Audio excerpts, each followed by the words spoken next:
The moment my son opened his Christmas present, his tiny hands trembling with excitement, my mother smiled. But when he pulled off the wrapping paper and found nothing inside, she laughed. The sound of it, light, almost musical, sent a wave of cold fury down my spine. My 6-year-old son, Ethan, stood motionless, his small fingers still gripping the empty box as if he had somehow missed the real gift hidden inside. His brown eyes, filled with innocence and hope just seconds ago, clouded over with confusion. Then, hurt. Then, something that shattered my heart into 1,000 pieces, shame. The room fell eerily silent. My siblings and their perfect little families shifted uncomfortably in their seats, their designer outfits shimmering under the chandelier's glow. My father, Charles Whitmore, swirled his scotch lazily in his glass, refusing to meet my gaze. My mother, Eleanor, tilted her head, an amused smirk dancing at the corners of her lips. "Oh, don't look at me like that, Lauren," she said lightly, her manicured fingers adjusting the pearl necklace resting against her cashmere sweater. "He doesn't need anything, does he? Besides, it builds character." A slow, creeping rage coiled inside me. Ethan blinked rapidly, his tiny frame trembling as he tried to fight back tears. My husband, Daniel, stiffened beside me, his jaw clenched so tightly I thought he might break a tooth. I felt my own hands curl into fists beneath the table, my nails digging into my palms hard enough to leave marks. It took every ounce of restraint in my body not to lunge across the table and wipe that smug expression off my mother's face. But instead, I did something far more dangerous. I smiled. Not a warm, forgiving smile. No, this was something sharper. Colder. A silent promise. "Thank you, Mother," I said, my voice smooth, almost serene. I stood slowly, pushing my chair back with deliberate care. The weight of my son's pain settled deep into my bones, grounding me in a way I hadn't felt before. I reached down, scooped Ethan into my arms, and pressed a kiss to his forehead. "Let's go, sweetheart." Michael followed without a word, his silence carrying the same dangerous edge as mine. The room remained frozen, a sea of guilt-ridden expressions and stunned whispers. My siblings, Olivia, Charlotte, Henry, all avoided eye contact. Somewhere in the distance, the grand piano continued playing soft holiday tunes, mockingly cheerful. As I walked out of that house, into the cold winter air, I made a vow. They would pay for this. And by the time I was done, my parents, the ever-so-powerful Whitmores, would learn the hard way that when you humiliate a child, you destroy a family. 3 days earlier. Snowflakes drifted lazily past the windows of our modest colonial-style home, their delicate patterns melting as they touched the warm glass. Inside, the scent of cinnamon and pine filled the air, mingling with the comforting aroma of hot cocoa. The Christmas tree in the corner stood at a respectable 6 feet, decorated with handmade ornaments and twinkling lights that cast a soft glow over the living room. It wasn't grand, it wasn't extravagant, but it was ours. And it was filled with love. I watched as Ethan sat cross-legged on the floor, carefully tying a ribbon around a small gift box. His red sweater, his favorite one, the one he had picked out himself from Target, hung slightly loose on his tiny frame. His brown eyes shone with excitement as he held up the finished package. "Mom, do you think Grandma and Grandpa will like this?" he asked eagerly. I swallowed past the lump in my throat. Inside the box was a simple yet thoughtful gift, a handmade ornament he had painted in school, decorated with tiny gold stars. It wasn't expensive. It wasn't designer. But it was made with love. "Of course, sweetheart," I said, forcing a smile. "They'll love it." Would they? I wasn't so sure anymore. A shadow of doubt crossed Ethan's face. He hesitated, glancing toward the window, where the snow continued to fall in soft silence. "Do we have to go?" My heart clenched. For the past few months, he had been asking this question more and more. At first, I thought it was just the usual reluctance of a child not wanting to sit through an evening of boring adult conversation. But then, I started noticing things. The way my mother barely acknowledged him when we visited. The way my father only spoke to him in curt, indifferent tones. The way my siblings' children received expensive gifts, extravagant praise, and boundless affection, while Ethan got polite nods, if anything at all. At 6 years old, my son had begun to understand something no child should ever have to learn. That he was unwanted. I knelt beside him, cupping his small face in my hands. I know it's not always fun, but Christmas is about family, Ethan. And no matter what happens, Dad and I will always be there for you, okay? He nodded slowly, but the spark of excitement in his eyes had dimmed. Behind me, I heard footsteps. Daniel walked into the room, adjusting the cuffs of his navy sweater, his expression unreadable. I knew that look well. He had overheard. And he wasn't happy. We don't have to go, Lauren. His voice was low, careful. Not if it's going to hurt him. I wished it were that simple. You know how they are, I murmured. Skipping Christmas Eve dinner would only make things worse. Worse for who? I didn't say it, but we both knew the answer. For years, I had tried to keep the peace. I had swallowed their passive-aggressive remarks, endured their dismissive glances, ignored the way they looked down on my marriage, on my husband. Because, despite everything, they were still my parents. And a small, foolish part of me still held on to the hope that maybe, just maybe, one day they would change. But after this Christmas, I would finally understand.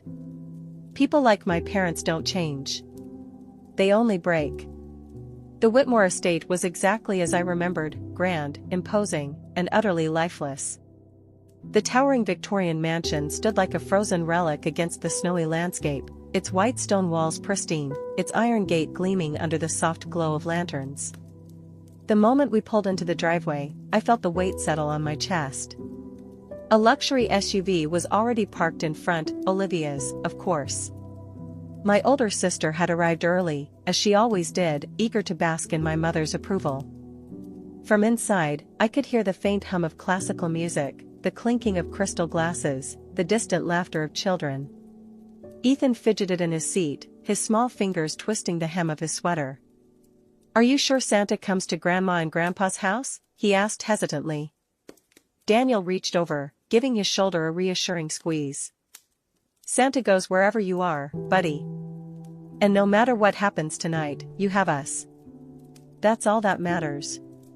Ethan nodded, but I could see the doubt lingering in his eyes. Taking a deep breath, I stepped out of the car, adjusting my coat against the biting wind. Daniel helped Ethan out, ruffling his hair as they followed me up the grand stone steps. I hesitated for just a moment, my fingers hovering over the door handle. Then, with a steadying breath, I pushed open the heavy wooden door. Warm air enveloped us instantly, carrying the scents of roast turkey, cinnamon, and freshly baked bread. The grand foyer was as breathtaking as ever, the marble floors gleamed under the chandelier's glow, the walls adorned with paintings of ancestors who had built their fortune long before I was even born. At the center of it all stood the crown jewel of my mother's holiday decor, her 12-foot Christmas tree, decorated with Swarovski crystals and gold-trimmed ribbons, standing in perfect contrast to the warmth and simplicity of the tree in our own home. "Jenny, you finally made it," my mother's voice cut through the air, smooth and practiced, as if she were greeting a business associate rather than her own daughter. She emerged from the living room in a pristine white cashmere sweater, pearls glinting at her throat, her expression unreadable. She barely spared a glance at Ethan, offering only a fleeting brush of lips against my cheek before stepping back. "You're late." "Traffic," I lied. Her eyes flickered to Daniel. She didn't even greet him. Not that it surprised me. From the living room, the excited voices of my nieces and nephews rang out. Under the grand Christmas tree, a mountain of presents lay scattered, their colorful ribbons glinting in the soft light. Olivia's twins were already playing with the latest gaming console, Charlotte's daughter sat curled up with a brand new tablet, and Henry's son was gleefully unwrapping what looked like a premium sports gear set. Ethan took a small step closer to me. Then, as if on cue, my father's deep voice boomed from the other room. "Merry Christmas, Patricia." Patricia. Not Lauren. My father still refused to acknowledge my married name. I should have been used to it by now. Ethan stiffened beside me, his small fingers tightening around mine. I squeezed back gently. "It's okay, sweetheart," I whispered. "Mom and Dad are here for you." Even as I said the words, I felt the gnawing unease curl tighter in my gut. Tonight would be different. Tonight, something was going to break. And by the end of it, my parents would finally learn the cost of their cruelty. The evening unfolded with the kind of forced pleasantries and hollow conversations that had defined every family gathering at the Whitmore estate. The grand dining room was a spectacle of excess, the long mahogany table set with pristine Wedgwood china, polished silverware, and crystal goblets filled with aged wine. Candlelight flickered against the towering floral arrangements, casting soft shadows across the gleaming marble floors.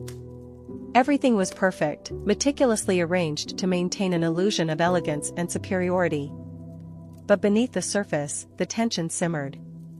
Ethan sat quietly beside me, his small frame barely visible against the high-backed dining chair.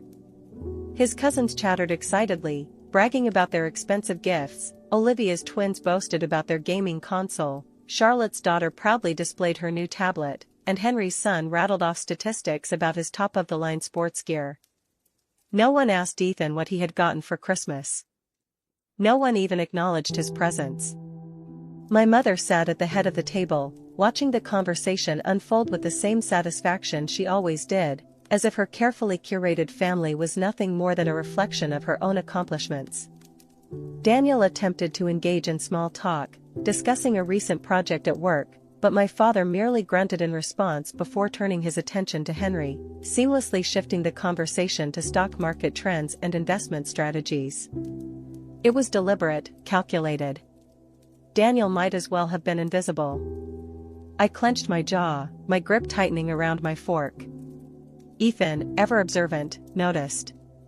His small fingers curled into his lap, his eyes flickering between his father and grandfather, confusion evident in his expression.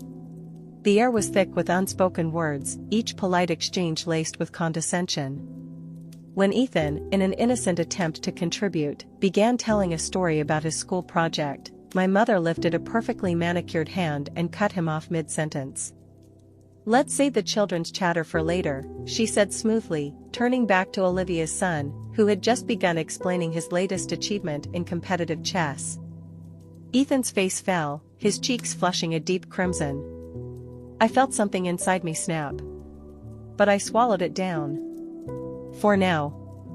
As dinner drew to a close, my mother stood, signaling the beginning of the annual gift exchange. Servants carried in an array of beautifully wrapped presents, setting them beneath the massive Christmas tree in the next room. The grandchildren gathered eagerly, eyes sparkling with anticipation as my mother handed out the gifts. Olivia's children unwrapped brand-new gaming headsets and designer clothing. Charlotte's daughter received a high-end laptop, while Henry's son was given an advanced programming kit. Each child's delight was met with my mother's approving smile, her pride evident as she basked in their gratitude. Finally, she turned to Ethan, holding out a small box. He hesitated for a moment before taking it, his little hands trembling with excitement. He carefully peeled back the glossy wrapping paper, his breath hitching as he lifted the lid. And then, the excitement vanished. His fingers brushed against the bottom of the empty box, his expression shifting from anticipation to confusion. The room was silent. The warmth of the fireplace suddenly felt suffocating. And then my mother laughed. It was soft, almost amused, as if she found the entire situation endearing. "Oh, don't look so disappointed, darling," she said lightly. "He doesn't need anything, does he? Besides, it builds character." Ethan's lower lip trembled. His small fingers curled around the edge of the box as if searching for something, anything, that might have been overlooked. But there was nothing. The weight of humiliation settled over him, sinking into his small frame, crushing the innocent joy that had been there just moments before. A single tear slipped down his cheek, and my heart shattered into a million pieces. Daniel was the first to react. He pushed back his chair, the leg scraping against the polished floor, the sharp sound cutting through the silence. His hands were clenched at his sides, his breathing heavy, controlled only by sheer willpower. I could feel the anger radiating from him, thick and unrelenting. But before he could speak, I placed a hand on his arm. Not yet. I turned back to my mother, meeting her gaze with a calm so chilling it made her smirk falter. Slowly, deliberately, I rose from my seat. Without a word, I reached down and lifted Ethan into my arms, pressing a kiss to his temple. His tiny hands clung to me, his body shaking slightly as he buried his face into my shoulder. "Thank you, Mother," I said, my voice eerily steady. "You've given us exactly what we needed tonight." Her smirk returned, though there was a flicker of uncertainty in her eyes. "Oh, I'm sure I have." I smiled. But it wasn't warm. It wasn't kind. It was the quiet kind of smile that preceded a storm. I turned on my heel and walked toward the door, Daniel following closely behind, his silence carrying the same dangerous edge as mine. The room remained frozen, a sea of guilty expressions and whispered breaths. My siblings, Olivia, Charlotte, Henry, shifted in their seats, but none of them spoke. None of them stopped us. As I stepped outside, into the cold winter air, the snow fell in soft, delicate patterns around us. Ethan sniffled against my shoulder, his small body still trembling. Daniel opened the car door, his movements stiff, controlled. As I buckled Ethan into his seat, my son looked up at me, his voice barely above a whisper. "Did I do something wrong?" The question was a knife straight through my chest. I kept his face, brushing a tear from his cheek. "No, sweetheart. You did nothing wrong." Then I looked at Daniel, at the way his jaw was set, at the unspoken fury in his eyes. I turned back toward the Whitmore estate, the grand, perfect mansion glowing behind us like a beacon of falsehood. No, Ethan had done nothing wrong. But my parents had. And they were going to pay. The next morning, the weight of the previous night still hung in the air like a storm cloud waiting to break. The house was eerily quiet except for the faint hum of the heater, the only sound punctuating the silence. I stood in the kitchen, hands wrapped around a steaming cup of coffee, staring out the window as the early morning sun reflected off the untouched snow in our backyard. The night before had played on repeat in my mind, Ethan's crushed expression, my mother's mocking laughter, the suffocating silence that followed. A small shuffle of feet behind me broke my thoughts. Ethan stood in the doorway, his red sweater slightly askew, his eyes still carrying the remnants of last night's pain. Without a word, he climbed onto one of the kitchen stools, resting his chin on the counter. My heart clenched. "Did Santa still come?" he asked softly, his voice fragile, uncertain. Daniel, who had just stepped in, placed a gentle hand on his back. "Santa always comes, buddy." Ethan nodded but said nothing. The damage had already been done. The buzzing of my phone shattered the quiet. I reached for it, and the moment I saw the name on the screen, my stomach twisted. "Olivia." I hesitated for only a second before answering. "This is unacceptable," she said the second I picked up. Her voice was tight, controlled, but I could hear the undercurrent of anger beneath it.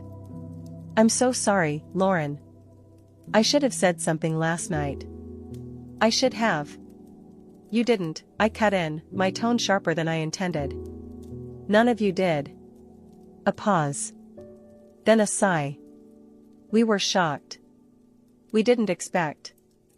I laughed, the sound bitter. "Didn't expect what?" "That she would humiliate my son? That she would take things that far? Don't act like this is new, Olivia. She's been doing this for years." Another pause. Then, softly, "You're right." That caught me off guard. Olivia never admitted when she was wrong. "I talked to Charlotte and Henry," she continued. "We're all furious. And honestly? We've had enough." I narrowed my eyes. "What do you mean?" "I mean, we're done," she said, voice firm now. "We talked this morning, and we're cutting them off. Completely." A beat of silence passed.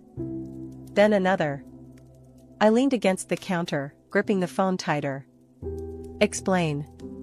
You know they rely on us, Olivia said matter-of-factly. The investments, the property maintenance, the social connections, everything that keeps them at the top. It's all because of us. We've been the ones making sure their lives run smoothly while they act like they're still untouchable.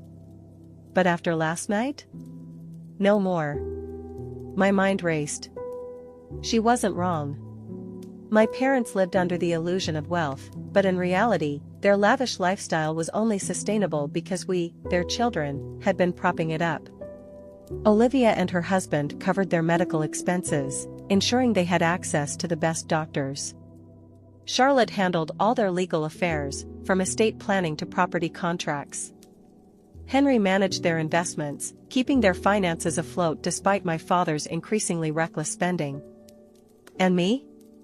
I had been responsible for their real estate dealings, maintaining their home and ensuring they never had to deal with the tedious realities of ownership. We had given them everything. And they had still chosen to tear one of us down. They think they're untouchable, Olivia continued, her voice colder now. Let's see how well they survive without us. A slow, creeping satisfaction spread through me. For the first time in my life, I felt something close to justice. What's the plan? I asked.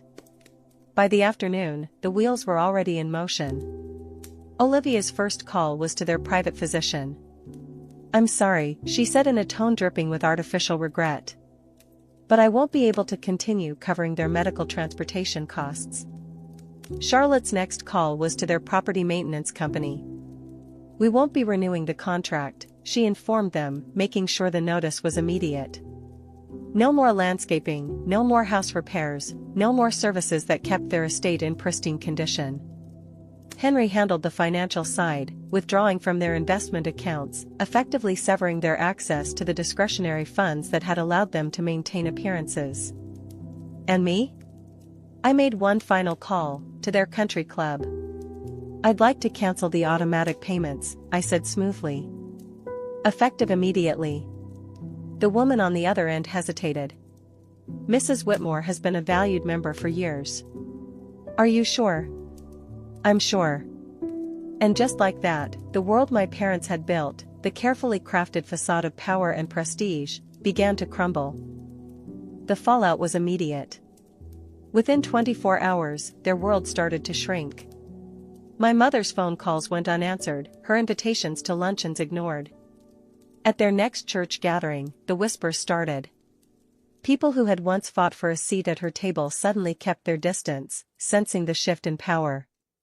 My father, who had spent years boasting about his financial acumen, found himself struggling to keep up with even the most basic expenses.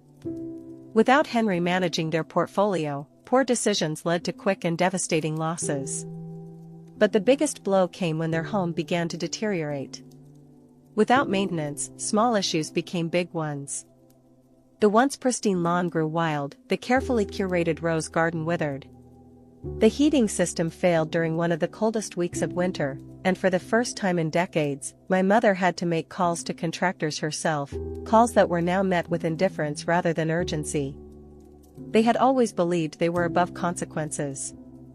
That no matter how they treated us, we would always be there to support them. They were wrong.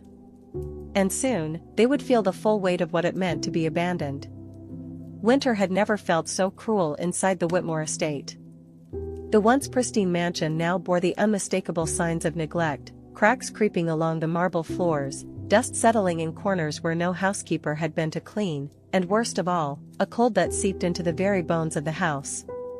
Without the usual maintenance, the grand estate was no longer the shining beacon of old money and power.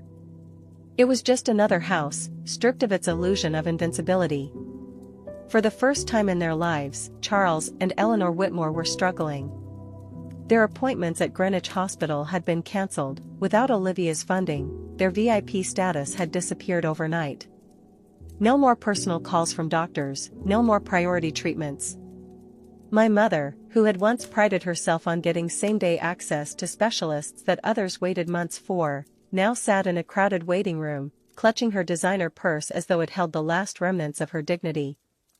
My father, always so composed, had received his first ever declined transaction at the country club, the membership fees suddenly overdue now that Henry had pulled their discretionary funds. The whispers had begun. They had spent decades crafting a life of prestige, carefully curating every detail to maintain their standing. But without the financial and social support of their children, their kingdom was crumbling. The Christmas invitations stopped coming. The friends who once flocked to them at charity galas now barely acknowledged them in public. My mother had tried to salvage the damage, attempting to host one of her infamous luncheons, only to be met with polite refusals and thinly veiled excuses. People could smell desperation. And nothing was more pathetic in their world than a Whitmore who had lost control. And then, just 2 weeks after Christmas, they came to me. It was early morning when the knock echoed through my home. The sound was foreign, unexpected. I wasn't used to visitors, especially not ones like them. I opened the door to find my parents standing there, stripped of their usual armor. My mother's hair, always perfectly styled, was slightly out of place, the first sign of her unraveling. My father's expensive cashmere coat looked worn, as though he had been wearing it far more frequently than before. But it was their eyes that caught me off guard, tired, weary, and for the first time, uncertain. "Lauren," my father started, his voice measured, cautious. "We need to talk." I didn't step aside immediately. For so long, they had expected me to come to them. They had expected that no matter what they did, I would always return, always seek their approval. Now, they were here, at my doorstep, looking at me as though I was their last hope. "Come in," I said finally, my tone giving nothing away.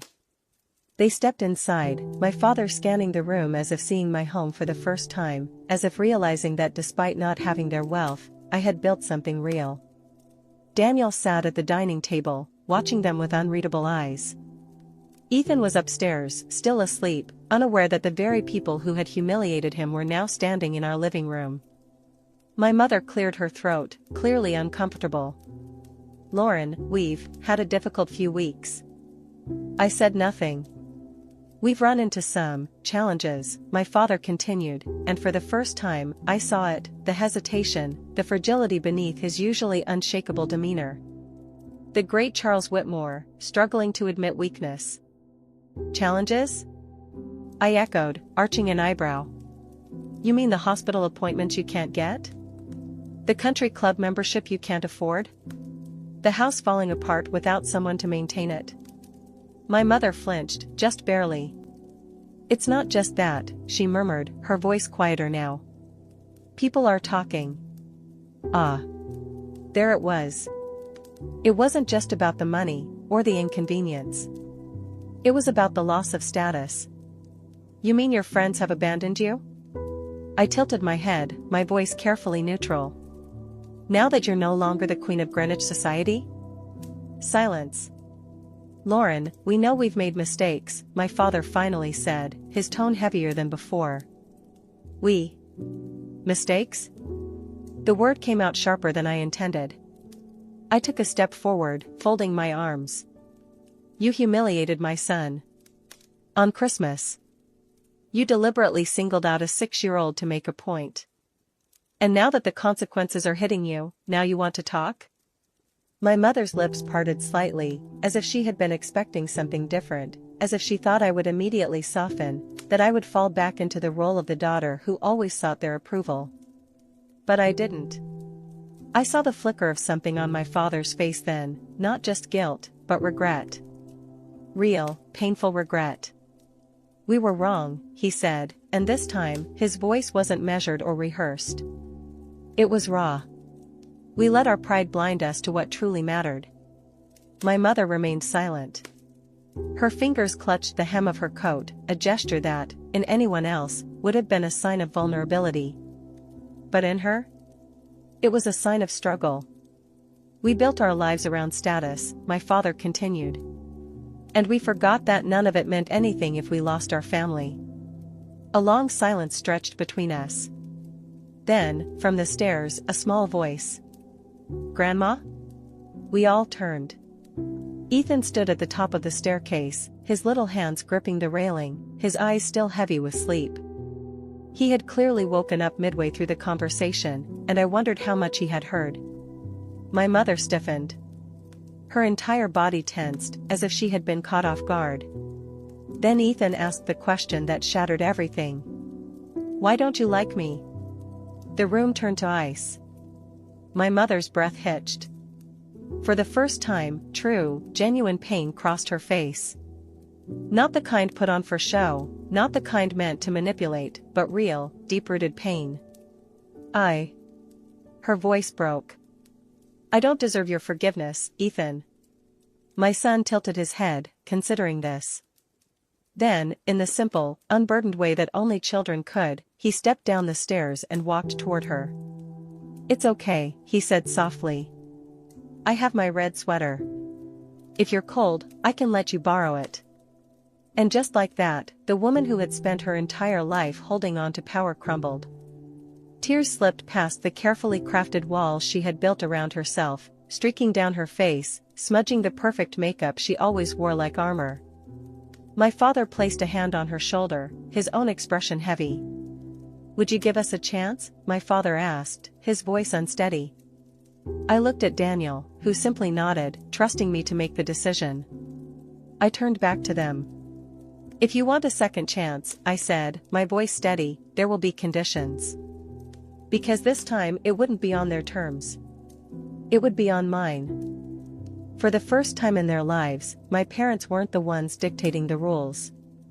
The power dynamic had shifted, and they knew it. My mother, who had spent years wielding control like a finely honed blade, sat frozen, her carefully curated composure slipping with each passing second. My father, once the untouchable patriarch of the Whitmore family, merely nodded, his silence a quiet admission of defeat. "Conditions?" my mother finally asked, her voice hoarse, as if the very act of speaking those words burned her throat. I leaned against the dining table, arms crossed, studying them. "Yes. If you truly want to be part of this family again, you don't just get to waltz back in when it's convenient for you. Things will be different." My mother opened her mouth, most likely to argue, but I held up a hand, stopping her. "First, there will be no more judgment. No more subtle insults, no more comparing Ethan to his cousins, no more treating Daniel like an outsider. If you can't respect my family, you have no place in it." My father nodded immediately, his expression tired but accepting. My mother hesitated, lips pressed tightly together, but after a long pause, she gave a small, almost imperceptible nod. "Second," I continued, "this relationship will not be one-sided. If you want to rebuild what you've broken, you have to put in the effort. That means showing up, not just for appearances, but because you genuinely care." My mother exhaled slowly, her hands clenching around the hem of her coat. "And what does that mean, exactly?" "It means no more grand gestures for the sake of reputation. No more charity events where you pretend to be the perfect mother and grandmother. If you want to see Ethan, you do it because you love him, not because you need to maintain an image." Something flickered in my mother's eyes. Guilt. Regret. The slow, painful realization that the world she had built was nothing more than a house of cards, and it had finally collapsed. "And finally," I said, voice steady, "you are no longer entitled to our support. Financially, socially, or otherwise. You'll stand on your own 2 feet. If you need help, you ask. But you do not expect it." My mother's head snapped up at that, her posture going rigid. That was the one thing she hadn't expected. Losing control over her children had been one thing. Losing the life of luxury she had become accustomed to? That was another entirely. "Lauren, be reasonable." "I am," I cut in sharply. "You have no idea how reasonable I'm being right now." A heavy silence settled over the room. My mother glanced at my father, as if searching for support, but he didn't argue. He just exhaled a deep breath and said, "We understand." Those 2 words sealed it. For the first time in their lives, Charles and Eleanor Whitmore had to start over. 3 months passed, and with them, the last remnants of my parents' once untouchable status. Their names no longer held weight in Greenwich's elite circles. Their invitations to high society events had long since dried up. The country club, which had once been their second home, had removed them from its membership roster. And without the silent financial backing of their children, they were forced to confront the realities of their situation. The Grand Whitmore estate, once the symbol of their power, had lost its luster. Without weekly maintenance, the once flawless garden had begun to grow wild, the perfectly manicured rose bushes now tangled with weeds. Inside, the once gleaming floors bore the scuffs of age, the grand chandelier now slightly dimmer without the meticulous upkeep of a full-time staff. The illusion of wealth had crumbled, leaving behind nothing but the bare bones of what once was. And yet, for the first time, they were learning how to live. My father, who had spent his entire life obsessing over wealth and prestige, had taken on a role as a volunteer bookkeeper at the local senior center. It wasn't paid. It wasn't glamorous. But there was something almost peaceful about the way he approached it now, his once meticulously styled hair now slightly unkempt, his designer suits replaced with more practical sweaters and slacks. My mother, once the queen of Greenwich's social scene, had been forced to step away from the world that had abandoned her. Instead of charity galas and country club luncheons, she now spent her afternoons at a small book club, a quiet gathering of women who didn't care about last names or bank accounts. For the first time, she was experiencing what it meant to have relationships not built on status, but on connection. I never knew conversations could feel this real, she had admitted once, almost reluctantly, as she helped me set the dinner table one Saturday evening. That was another change. They no longer hosted family gatherings at their mansion. Now, they came to ours. Every Saturday, without fail, they arrived, not as hosts, not as figures of power, but as family. And Ethan? He had begun to smile around them again. "Grandpa, did you see my game?" he asked excitedly one evening after his Little League practice, running up to my father with all the enthusiasm he had once reserved only for Daniel and me. My father, the same man who had once dismissed Ethan's very existence, knelt down, ruffling his hair. "Of course I did, champ. You were incredible out there." "And my mother?" She had started helping him with his homework, sitting beside him at the kitchen table, patiently working through math problems in a way that was so foreign, so different from the woman she had once been, that sometimes I wondered if this was the same person who had humiliated my son on Christmas Eve. Maybe she had changed. Or maybe she had simply learned what truly mattered. One evening, as I stood at the sink washing dishes, I caught a glimpse of them outside. Ethan was in the garden, showing my parents how to care for the plants, his tiny hands demonstrating how to loosen the soil, how to water the flowers just right. My mother, her once perfectly manicured nails now covered in dirt, listened intently. My father, who had once scoffed at anything that wasn't related to finance or power, watched with a quiet reverence. I wiped my hands on a dish towel, leaning against the counter. Daniel stepped up beside me, following my gaze. "Did you ever think we'd see this day?" I exhaled a slow breath. "No. But I think, maybe it's enough." Daniel wrapped an arm around me, pressing a kiss to my temple. Outside, Ethan laughed as my mother accidentally knocked over a watering can, her gasp of surprise followed by a genuine, uninhibited laugh of her own. And maybe, just maybe, that was the real gift this year. The box my mother had once given my son had been empty. But now, it was full. Full of lessons learned. Full of the kind of love that money could never buy.